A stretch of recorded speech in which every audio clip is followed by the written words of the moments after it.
اور جب کافر وہ ہو گیا اس کی بیوی نکاح سے نکل گئی، اب چاہے زندگی بھر بیوی کے پاس رہے گا وہ زنا خالص، اور جتنے بچے پیدا ہوں گے سب ولد الحرام ولد الزنا، چونکہ نماز کی فرضیت کا منکر کافر ہے، جہاں کافر ہوا اس کا نکاح، اس کی بیوی اس کے نکاح سے نکل گئی، اس کا نکاح ٹوٹ گیا۔ نکاح جب ٹوٹا تو عام عورتیں اور ان کی بیوی میں کوئی فرق، بیوی ہی نہیں رہی، عام عورت ہو گئی۔ اب وہ ڈبلی بجاتا رہے، اب ان کے گھر میں دن رات وہ زنا کرتا رہے اور حرامی بچے پیدا کرتا رہے۔ پروفیسر بننا اور ہے، مومن خالص بننا اور ہے۔ اسی طرح کا بکواس ایک کٹیہار علاقے میں لوگوں نے کیا تھا۔ ایک پیر پٹنہ کا جاتا تھا، بولا روزہ کیوں رکھتا ہے؟ مت چھوڑ، مجھ سے مجھ کو مرید ہوا میں جنت لے کے جاؤں گا۔ کیوں نماز پڑھتا ہے؟ جمعہ کی نماز چھوڑوا دی، رمضان کا روزہ چھوڑوا دیا، میں تیرا پیر ہوں، میں جنت لے جاؤں گا۔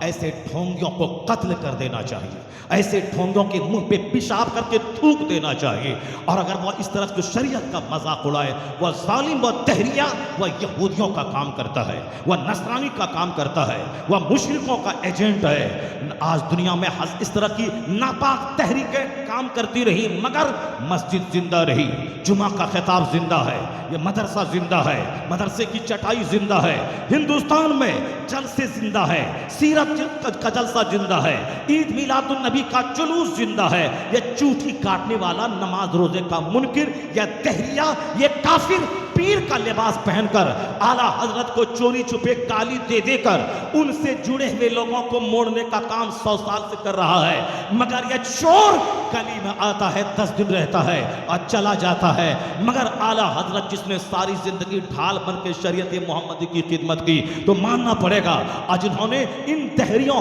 ان سنی کی شکل میں ان بے ایمانوں کا پیچھا کیا اور ان گستاخ رسول کا پیچھا کیا، اسلام پہ ہونے والے حملوں کا جواب دیا، اللہ نے ایسا قبول کیا احمد رضا کو کہ ان سے چڑھنے والے سارے بجھ گئے، سب ان سے جلنے والوں کے گل ہو گئے چراغ۔ احمد رضا کی شمع فروزہ ہے آج بھی۔ آج اگر مدرسہ زندہ ہے، جمعہ کا خطاب زندہ ہے، سیرت کا جلسہ زندہ ہے، عرس کی محفلیں زندہ ہے، 12ویں کا جلوس زندہ ہے، قبر کو سجدہ نہیں کرنا چاہیے، یہ تحریک زندہ ہے، فرضی امام بالا، فرضی کربلا، یہ شیعوں کی نافذ کردہ غلیظ روایت ہیں، ان کو توڑ دینا چاہیے۔ آج سے 50 سال پہلے جو محرم میں ڈھول تماشا تھا، 50 سال کے بعد وہ تحریک کھٹی ہے۔ آج شہید اعظم کانفرنس بڑھ گئی، 10 دن کی مجلسیں بڑھ رہی ہیں، خرافات کے نامی وہ تحریکیں بند ہو گئی ہیں۔ اگر آج صحیح اسلام ہے ہند و پاک میں، تو 80% احسان امام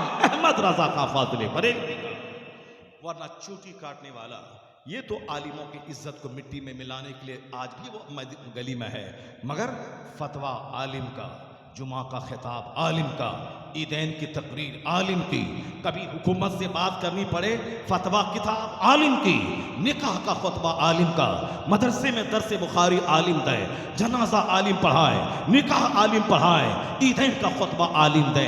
یہ چوٹی کاٹنے والا کھا کھا کے تون اونچا کرے، سگریٹ پئیں، گٹکا کھائیں، غریب رکشہ چالک کا نذرانہ لے کے اپنی بیٹی کو جینس پہنائیں اور اپنے بیٹے کو داڑھی منڈوا کے کالج میں پڑھائیں، وہ یہ کام کرتے رہے، اعلیٰ حضرت سے پنگا نہ لیں۔ اعلیٰ حضرت کی کتاب 1000 کتابیں آج زندہ ہیں، جب تک یہ کتاب رہے گی اس وقت تک رضا کا ڈنکا بجتا رہے گا۔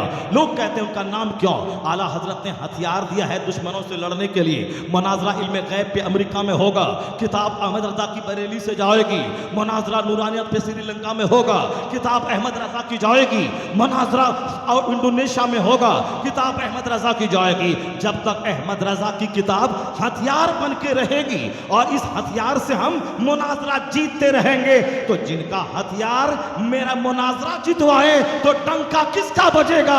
اسی کا بجے گا جن کے ہتھیار سے جنگ کو جیتا جائے گا۔ سبحان اللہ، سبحان اللہ۔ اس لیے اعلیٰ حضرت کی تحریک آج زندہ ہے۔ باتیں بہت ساری کہنی تھی اعلیٰ حضرت کے، وہ ایک جو بات میں نے بیچ میں اٹھائی تھی ترک دنیا والی بات، اعلیٰ حضرت نے ایک دن بھی دنیا کی خاطر قدم نہیں بڑھایا۔